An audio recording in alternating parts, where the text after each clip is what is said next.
Here's Jordan Peterson talking about ADHD, and according to him, most people don't have it. What are your thoughts on ADHD? I'm 16 in high school, and it seems that more and more students are being put on meds to fix their lack of discipline. Yeah. Okay, ADHD. Okay, so the question was, what are your thoughts on ADHD? And then it goes into a different question, pretty much, or at least a different statement. Most people are being put on medication for lack of discipline, which having ADHD doesn't always mean a lack of discipline. So this question is already kind of muddled. I think it's just like psychiatric, except in extraordinarily rare cases. There are people who are neurologically damaged, who have physiological reasons for difficulty in maintaining optimized attentional focus. You see that? Yeah, those are people with ADHD. It's like, he seems like he has a hard time actually like understanding ADHD. Um, it's not psychological damage, or I mean, it's just the brain is neurologically wired in a different way. These people aren't damaged in any way. It's just that the symptoms that they have does not correspond to a sedentary lifestyle that people now live in. Back in the past, ADHD was highly beneficial for people. That in people, for example, who have fetal alcohol syndrome. Most of the time, as far as I'm concerned, it's a rubbish diagnosis. Um, This dude claims to be a clinical psychologist, and all he does is use his own personal biases to claim that people don't have what they have, when maybe a small percentage of people are diagnosed with ADHD when they don't have it. But we can't say that 100% of these people don't have ADHD. Panksepp, the same neuroscientist that I talked to you about, who investigated play behavior in rats, also noted, this is quite fun, that if you deprive juvenile male rats of the opportunity to play boisterously, they become hyperactive. And also, if you deprive them of the opportunity to play optimally, their prefrontal cortices do not mature well. So he's claiming that people don't have ADHD, they just aren't getting enough time doing certain activities. What about the people who've had those conditions met and still have ADHD? Like, honestly, it is hilarious how this dude pretends to know what he's talking about when all he does is like rant and rave about a bunch of bullshit, using big words to make it seem like he's intelligent, when it's nothing but like his personal biases influencing all of his decisions. And the prefrontal cortex matures late, and it constitutes, in some sense, the pinnacle of neurological development, and it needs to develop in the course of intense play. And then he noticed that if you administered hyperactive play-deprived rats amphetamine, Ritalin, that it would inhibit their frenetic playing. And that's pretty much what's happening in schools. So the schools are not well adapted to boys. Right, because it's just all about boys. There are women and girls with ADHD, but we all know how Jordan Peterson feels about women. He doesn't care about them whatsoever. I don't think they're particularly well adapted to girls either, by the way. But they're Ah, okay, so he does say something about women, but they're more adapted to women than the boys. particularly not well adapted to boys. Boys aren't designed to sit still and be bored out of their skulls for 7 hours a day? But women are designed that way. No, people aren't designed to sit still for 8 hours a day. That goes for everybody. I mean, there are some people that can do it, and yeah, they enjoy it. There's a lot of other people, especially as kids, they're like, oh, I'm really antsy. Let's go play and do something. It's not just boys.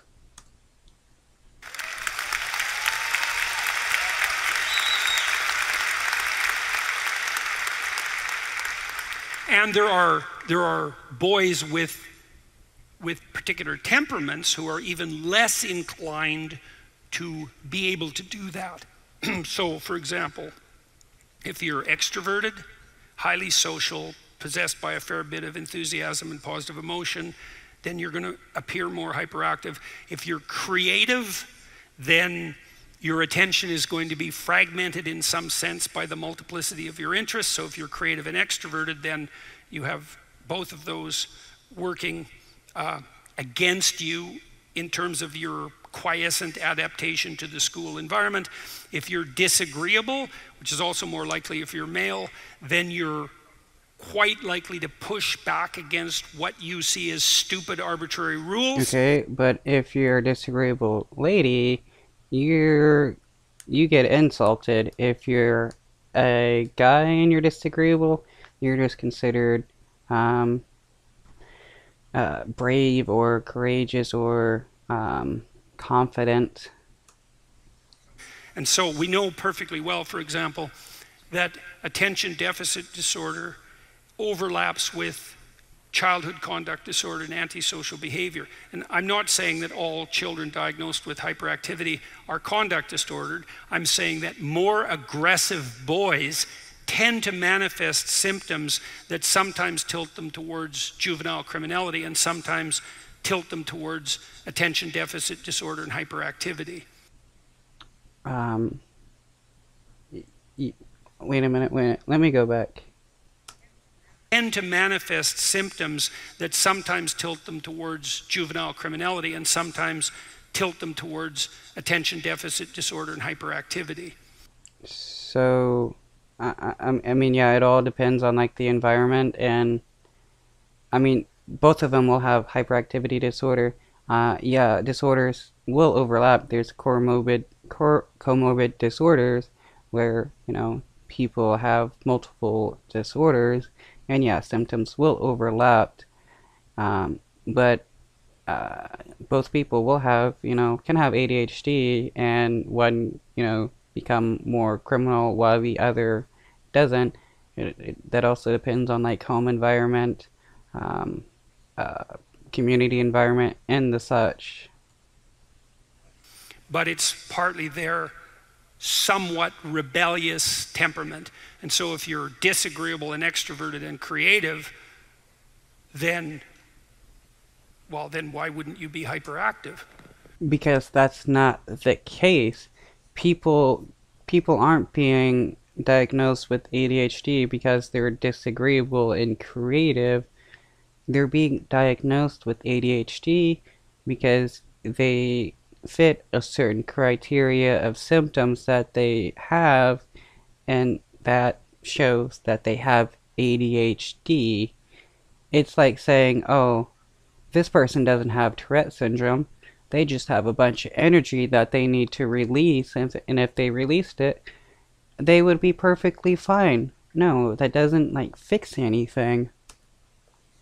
And so, and then you might say, so when amphetamines were first used to treat hyperactivity, the hypothesis was the following. Kids who are hyperactive or attention deficit disordered are of a different neurological type. Now, as I said, in rare circumstances, that's true. But absent evidence for neurological dysfunction, No, there's a lot of evidence showing that people with like ADHD or various other disorders have a slightly differently structured brain than other people.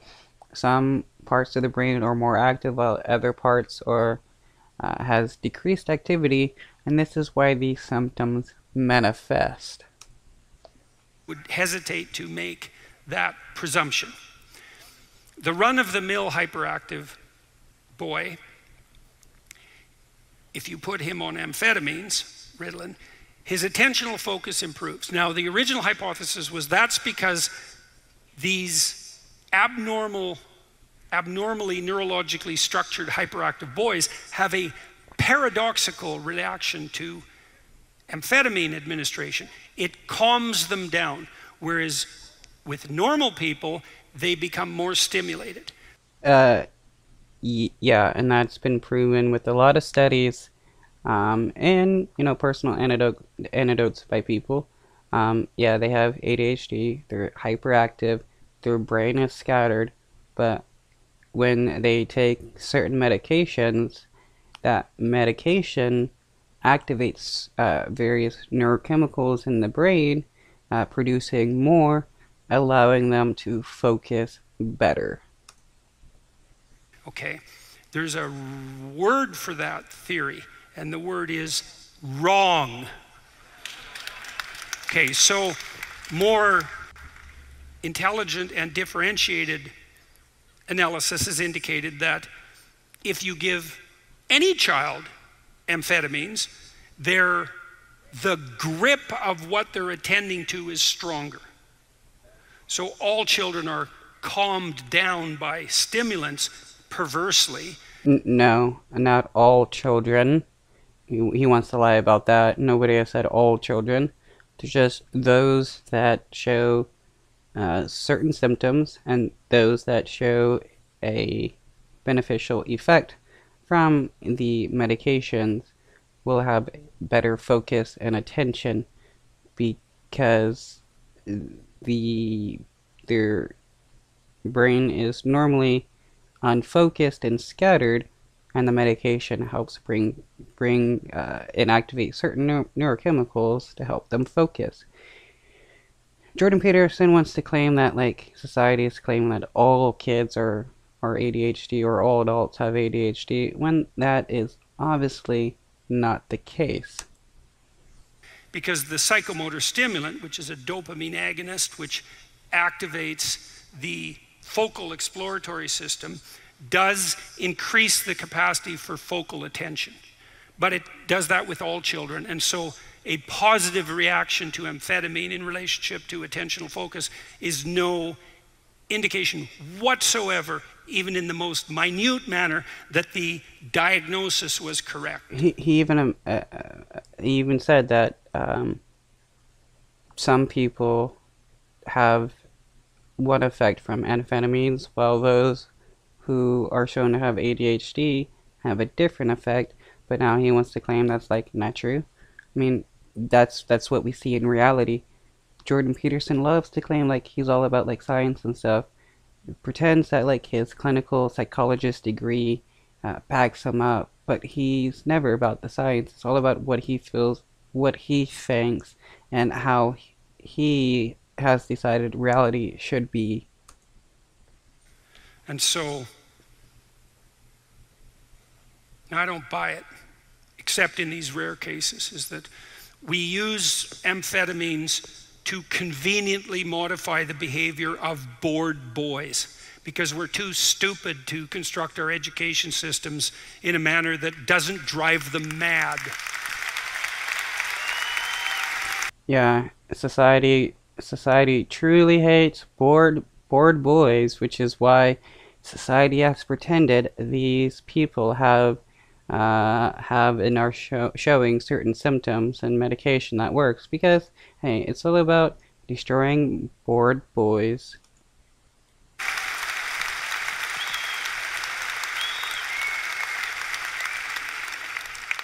Look, normal university students take Ritalin like mad in university because they learn that they can sustain attention. Whether that's productive or not in the long run is a whole different issue, but they can sustain attention with less effort if they use amphetamines. Now, that's a degenerating game, fundamentally, like most drug use. Yeah, that's a degenerating game like most drug use. Says the guy who went to Russia to be put into a medically induced coma so that he could get off benzos. It's funny how this guy talks about how he dislikes certain drugs and stuff, or how drug use is bad when he is an addict himself, and he is more than likely still using benzos. And I suppose if it's very carefully regulated and the doses are low, then the negative consequences are less dramatic. But I think the whole thing's just, it's a psychosocial fraud. It's a, what do they call that? When a system produces there's a name for a disease that's created by doctors. I can't remember it. There is a disease created by doctors, blah blah blah. What's the word? Iatrogenic? Iatrogenic? Yeah, that's right. Yeah, hyperactivity is an iatrogenic disease created by schools. No, it's not. It's not created by schools. There are genetic responders towards ADHD. You can look at a person who has ADHD and see genetic markers that is in their DNA, and it is what it expresses a lot of the symptoms, and is why their brain has been structured that way. It's not like the moment school was created, people started getting ADHD. No, I mean that would be like nobody developed ADHD until we started teaching other people how to do stuff. I mean, schooling existed long before America existed. We had various forms of schooling, and it's not like it's not like you don't have ADHD until somebody teaches you how to, do some foot napping or tie a knot or cut some fruit or something. That's not how it works. Jordan Peterson is a fucking moron. Yeah, that's the case. So boys should play more, way more than they do, way more. They should play to the point of exhaustion in some sense every day. Really. Why is it just boys? Why does he? Well, there's no question as to why just boys, because Jordan Peterson just cares about cis men and their health. Jordan Peterson hates women. But yeah, all kids should be able to play more. Recess should be longer. There should be less homework, and the school day should be shorter so that kids do have more time to play and learn on their own or with friends and stuff, instead of sitting in school for 8 hours a day, because that can be pretty detrimental to kids in the long run and in reality. That's why there are a lot of nations that are shortening the school days, as well as many states in the United States that are looking to shorten the school days. Should at least be like 6 hours a day, 4 days a week. Really? They'll quit when they've had enough.